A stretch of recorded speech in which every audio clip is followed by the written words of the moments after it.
There's so much misinformation. We've never really seen anything like it. I mean, I've been covering wars now for 35 years, and I have never seen people with their nails done in the Ukrainian flag, right? I mean, we're being corralled into this box where we either have to hate Vladimir Putin and believe everything evil that's said about him and love Ukraine, and there's no in between. And that reminds me a lot of you're either, a white supremacist, or you go with the Democrat narrative on everything under the sun. So Vladimir Putin knew exactly what he was doing when he went into Ukraine. The Russian military isn't perfect. They, for example, I've spoken to multiple defense specialists and intelligence specialists from a Defense Intelligence Agency who've studied the Russian military for years. They do have a difficulty mounting complex air operations because they do very little training hours in comparison to, for example, the United States air assets, right, our fighter jet pilots. But Russia is not struggling. What Russia has done from the very beginning has been very strategic. They didn't go straight to Kiev. They went to all those bioweapons laboratories that are scattered all over the country. Some of them they built, so they know where they are. They've known where they are since the Soviet Union, because under the Defense Threat Reduction Program, we went in after the fall of the Soviet Union and supposedly turned those facilities from bioweapons labs into public health labs. Although, these days it's hard to believe anything that our leaders tell us, because they've lied about COVID, they lied about Russia collusion, they lied about the Ukraine impeachment trial, and there's so much more going on in Ukraine that nobody is talking about. You see such dishonesty when it comes to the history of Ukraine. You see dishonesty when it comes to the Azov Battalion, which is funded by the US and NATO. I mean, you can find pictures of them online holding up the NATO flag and the swastika at the same time. Their own emblem contains the black sun of the occult, which was a Nazi SS emblem. And it also contains the sideways, lightning insignia of the SS. I mean, this is on throughout the Ukrainian military. You can see that black sun of the occult on their body armor, even on the female soldiers who are paraded in front of the world as being, such an example of Ukraine's independence and spirit and nobility. Even they are wearing the black sun of the occult. And, the White House wants you to believe, well, this doesn't matter, it's just a small number of troops. It's not true. The Azov Battalion has been murdering its way through eastern Ukraine. Yeah. We don't want to admit this. This was why Crimea voted for independence. This is why Crimea wanted to be with Russia. Because we in the media, in the Western media and in the West, won't acknowledge the reality of what's gone on. Western Ukraine backed the Nazis. It was a headquarters for the Nazi SS. The CIA under Alan Dulles actually gave immunity from prosecution to the Nazis of Ukraine from the Nuremberg trials. So there's a long history of the United States and our intelligence agencies funding and arming Nazis in Ukraine. These are not like new neo-Nazi groups that sprung up. These are the actual Nazis from the Second World War, who, if you go back to the Nuremberg trials, said that they were planning for a 1,000-year Reich. And so you have to really wonder, as you look at this, when you know that the CIA sponsored the color revolution in Ukraine in 2013 and 14, that they selected Ukraine's leaders, go to Victoria Nuland's leaked phone conversation where she and the US ambassador are deciding who can lead Ukraine.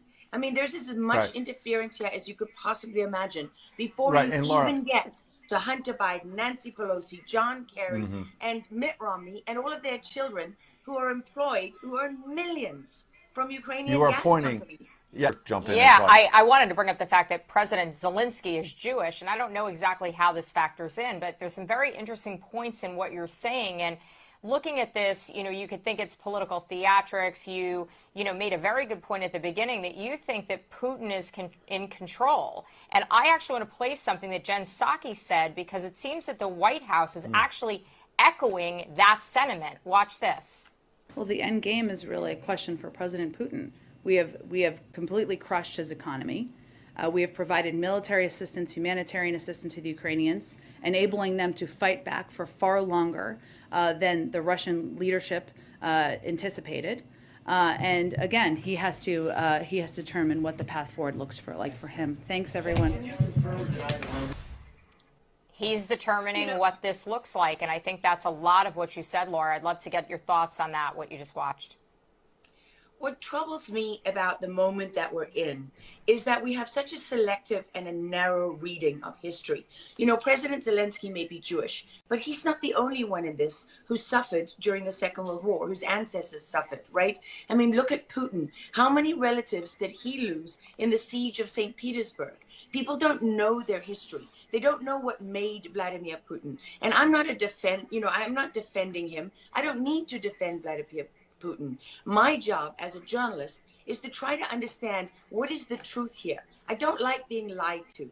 And we're being lied to on an epic scale. When we're told your only choice is you have to be 100% with Zelensky, who's a puppet, who you can find on the internet in black stilettos and leather pants, you know, with shirtless, doing a spoof Dancing with the Stars kind of entertainment video. That's a mock of a Ukrainian group that does this kind of satanic occult type of music video. And I mean, Zelensky was selected like so many of our leaders. And honestly, with big tech and with election fraud these days, we don't know how many leaders all around the world have been selected for us and weren't actually voted in. But what we do know is that there are increasing problems with technology and the digitization of our world. Because look at what's happening with COVID. Look at what has happened globally. We are fighting the same battles all over the world. To pretend that this war is about Russia and Ukraine is just a barefaced lie. If Putin has been warning for 15 years that he is not going to stand by while the globalists take over the world, build bioweapons facilities and whatever else they're doing in Ukraine, Ukrainian oligarchs. Ukraine has been a center of money laundering for, you know, many of the leaders in this country. For how long? Billions of US dollars have been laundered through Ukraine, and we say nothing about it. These are our tax dollars. I mean, before the impeachment trial, had you ever heard of anyone in the United States, I mean, us bringing in foreign governments to the White House for anti-corruption training? I mean, does nobody question these things? Why do we not question them? We have an idiot like Lieutenant Colonel Vindman, who goes at the impeachment trial and sits there as a lieutenant colonel. He didn't even make colonel. And he's telling the president of the United States what his policy should be. You have a traitor in the form of Maria Yovanovitch, who was Obama's ambassador, who's telling Ukrainian government officials, don't listen to the will of the American people.